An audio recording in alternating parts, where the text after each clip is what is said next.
teacher, lighting you up from the inside out, illuminating, electrifying, energizing all your cells, all your molecules, all your electrons, creating a brilliant beam of light and energy from your heart out into the world. And as you exhale,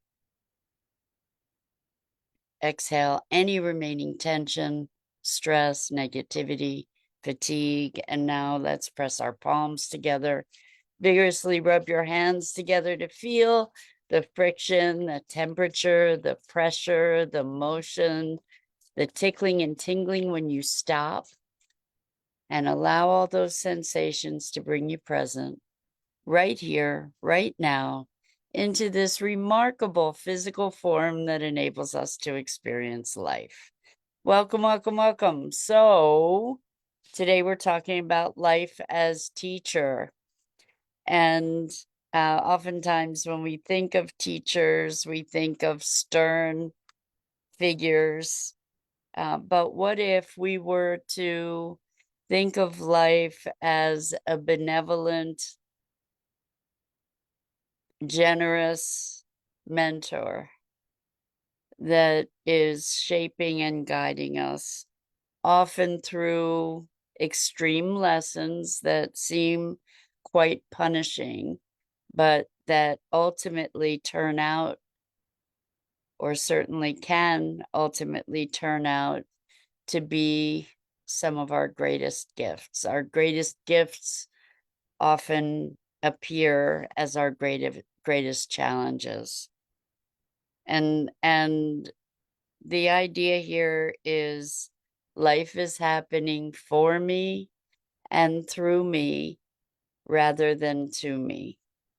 And this perspective is radically different from the way that so many of us interact with life and our experiences. We often feel like we are at the effect of our experience, at the effect of life, and that we're victims.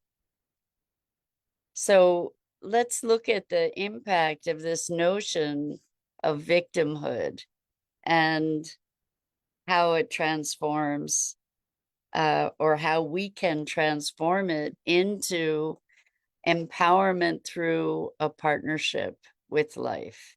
So I have a client that I've been working with for some time, and this person was very much, in their own words, in stuck in the drama and the experience of victimhood. And good morning, Rosalind. Welcome. So good to have you joining us this morning. We're talking about life as teacher, and a benevolent teacher rather than a punishing one. So I was speaking to this person yesterday, and we'd been working for some time. It really felt like we were spinning wheels in certain ways. And they even said that they felt like they were spinning their wheels a bit, that we were doing all this work, but there wasn't a whole lot of change, and they were still feeling very victimized and very much at the effect of life and circumstance. And this is a very powerful person who just was burying their power and capability in this woe is me kind of attitude. And they had the opportunity to remove themselves from their workaday circumstance for a bit for vacation. And they were able during this time, removed from that situation, to actually integrate. And they came back with this radical shift of perspective that we'd been working on for so long, which was a radical shift out of victimhood into, I'll call it sovereignty or ownership of their life. And this person had just an incredibly trying year this past year with physical things, emotional things, relationship things,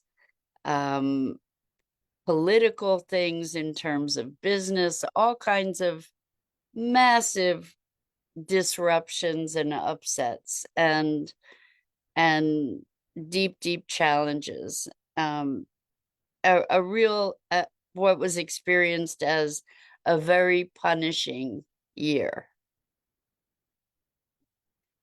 And I know that someone has made a massive transformation when they're able to take on this perspective.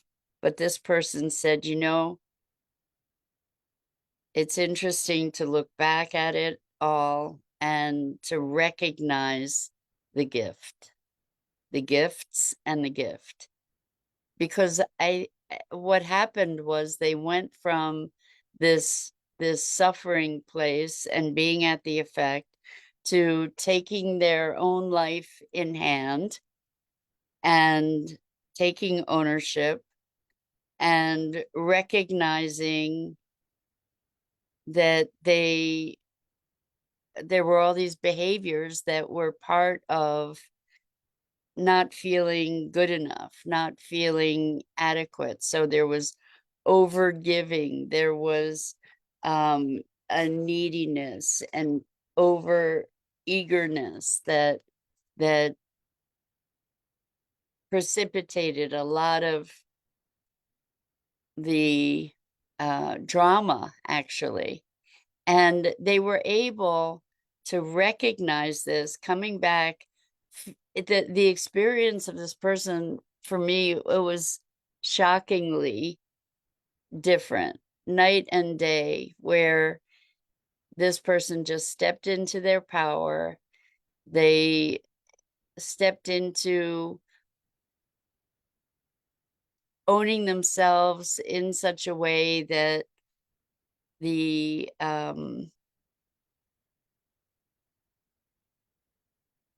striving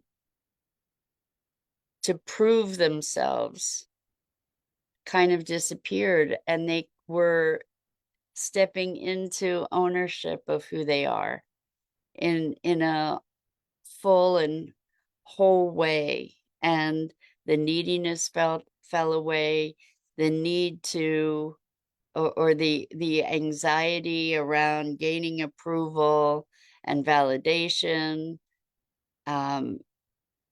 rather than asking for recognition, just owning their worth. It was super powerful. And what happened, what I see happened, was that they made this transformative movement from being at the from life shaping them to emerging. And it's emerging from the chrysalis, you know. So when we think about the caterpillar to the butterfly, it is such an overused metaphor, but I think in that metaphor we don't typically understand the depth of it, and how really in so many ways it's so appropriate. Because what happens to the caterpillar when it goes into the chrysalis is it actually dissolves. It becomes liquefied. It's not that somehow the caterpillar morphs from the caterpillar form into butterfly. No, it actually is dissolved into what we call imaginal cells that then somehow reconfigure into this butterfly form, which in itself is just like high magic. Like, how does that happen where something really dissolves and reconfigures in the space of this magical cocoon and then emerges as something that can fly? So it's such an apt metaphor, which is why it's used so much. But to recognize that process of the dissolution, and that's what happens to so many of us in life, where we are tested and challenged and pushed and dissolved, where we're kind of taken down to the very most basic form before we can reemerge as something new. And when we're going through it, it looks like punishment. It looks like pain and suffering. And one of the things that we spoke about, this person and I, yesterday, is that one of the things I learned when I got to spend some time volunteering at an event for the Dalai Lama was pain is a given. Pain is unavoidable, but suffering is optional. And actually, the quote that I got from that experience was, all suffering is the result of misconceptualization, that it's the way that we're thinking and constructing our stories and our world that is the source of suffering. So pain is mandatory, but suffering is optional, or pain is unavoidable, shall we say. And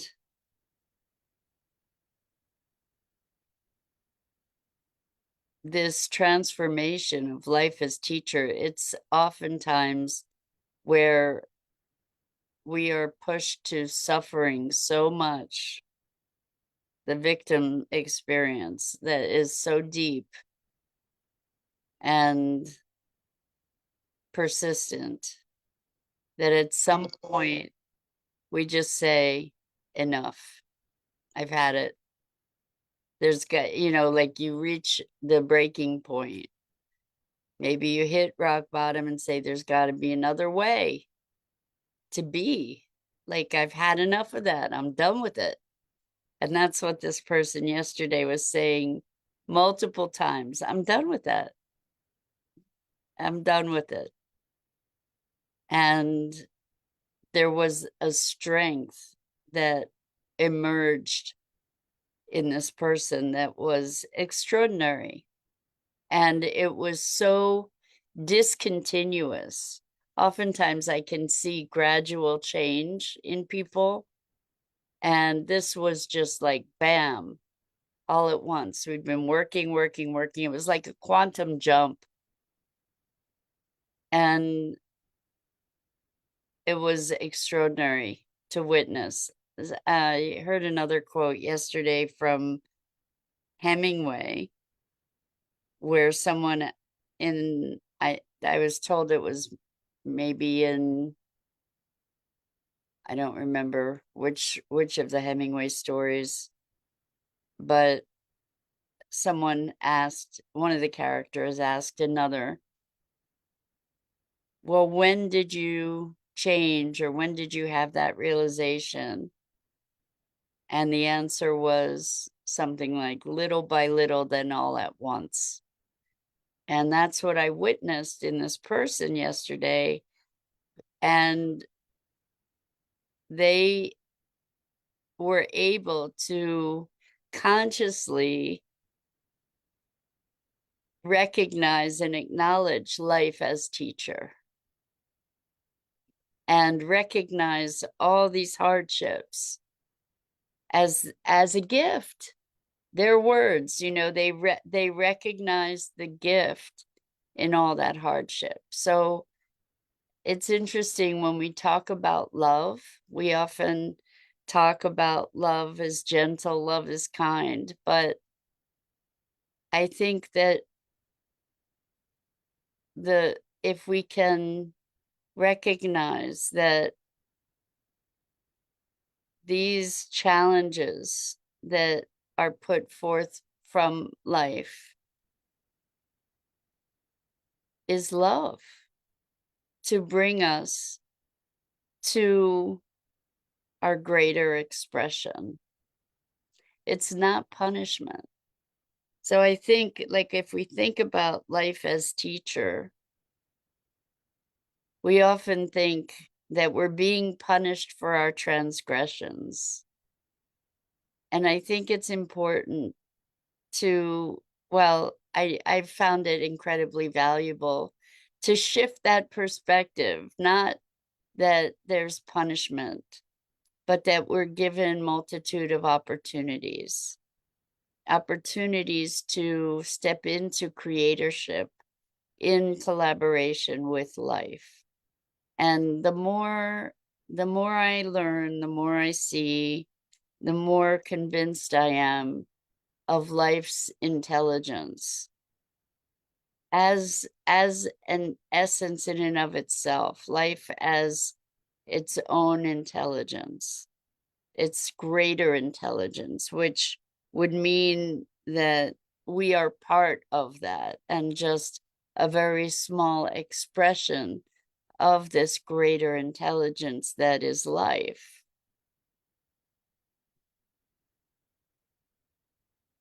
And the lessons that life teaches us, I believe, or these are my latest hypotheses, I'll say, because I hold belief with open hand as an evolutionary process.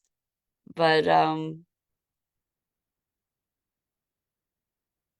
I believe that life is about propagating life ultimately in the greater whole, and that doesn't mean every instance of life, but life expressing itself, life knowing itself through these myriad expressions. And if it's not punishing, if we don't, if we're not burdened by irredeemable sin, which is so much a part of our Judeo-Christian cultural orientation, that there's a foundational badness that we can't overcome. I don't ascribe to that notion of that sin. I believe that we're here to expand life. That's, again, trying that on. I invite you to try it on, see how it fits for you. But with life as a collaborative and benevolent mentor, rather than punishing us for transgressions, just guiding us, and sometimes really hard lessons, sometimes guiding us with a hammer and a fist, it feels like, anyway. But sometimes we don't listen. Like, I know for myself, I've learned to listen more carefully through brutal lessons that I've had in life, where I got a message and I didn't pay attention. I got the message again, but a little bit more adamantly, and I didn't pay attention. And eventually, what happened is I ended up feeling like I was hit by a 2x4, and I got, it finally got my attention. So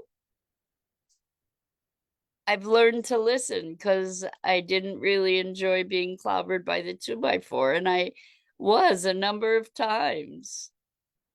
And I find that learning to listen allows me to be in the dance, allows me to be in a greater flow, in collaboration, and to be recognizing life's opportunities, and to be allowing myself to be guided in the direction that life is taking me. The gift of this is that we can relieve ourselves of regrets, because we can allow them to be the things that we regretted. We can allow them to be part of the shaping of our being that that are teachers.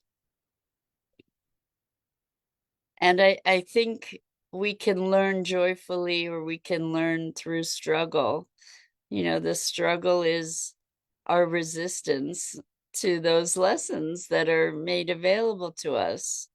And sometimes it's just not easy to see until we're through it.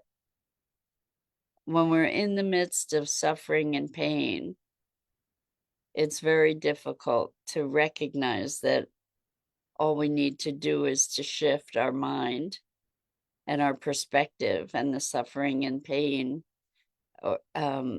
the pain that we're causing through our resistance, sort of reshifts and dissolves. But in the midst of that suffering, to tell somebody, I actually was in a position where I just was so deep in depression for most of my life.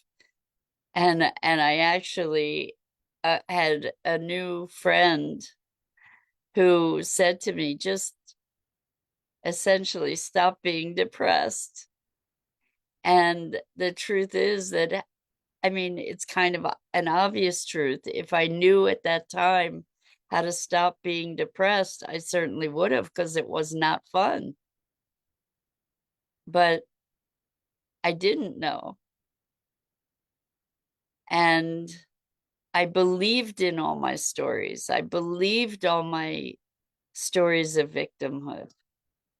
It was all true for me. And so somebody telling me life is a teacher, it felt punishing. So I can understand that. I can relate to that. And I can say there's another way there are a multitude of other ways to tell the story, so that we can actually collaborate with life in her infinite wisdom and intelligence. And it becomes a much more joyful experience.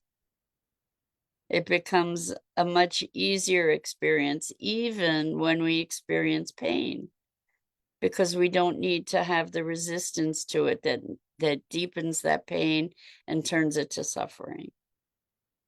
We can just be in the experience as we're experiencing it. We don't have to go back and say, oh my gosh, boy, did I have so much pain, where we prolong things and we perpetuate things and we identify with that experience. There is some value perhaps in recognizing what that experience was in contrast to where we are, so that we can recognize that change happens and that we've actually made progress. But we don't need to dwell there. We don't need to dwell in the pain and the stories that encourage that pain. And so life can be a profoundly benevolent teacher and a stern one when we don't listen. And sometimes that's a challenge, to decipher what's the message, what's the opportunity.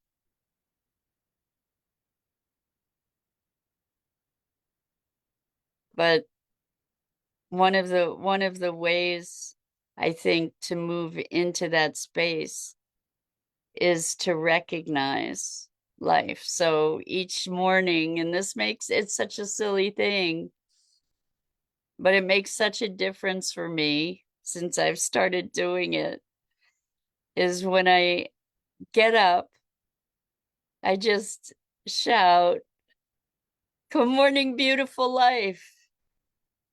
And it just transforms my day, transforms my beingness into welcoming. So I invite you to just try that or something similarly goofy, to just see what an incredibly powerful impact it can have to embrace life actively as partner and teacher. So that's it for this morning. I'm Mira Rubin. This is the Core Connection, and I go live here each weekday morning at 9 a.m. Eastern on the Enlightened World Network Facebook page and YouTube channel. And I invite you to please like, follow, and share Enlightened World Network and me. The links are in the description. And as always, it is such a profound pleasure and privilege to share these morning musings together. So thank you, thank you, thank you. And until next time, so much love to you.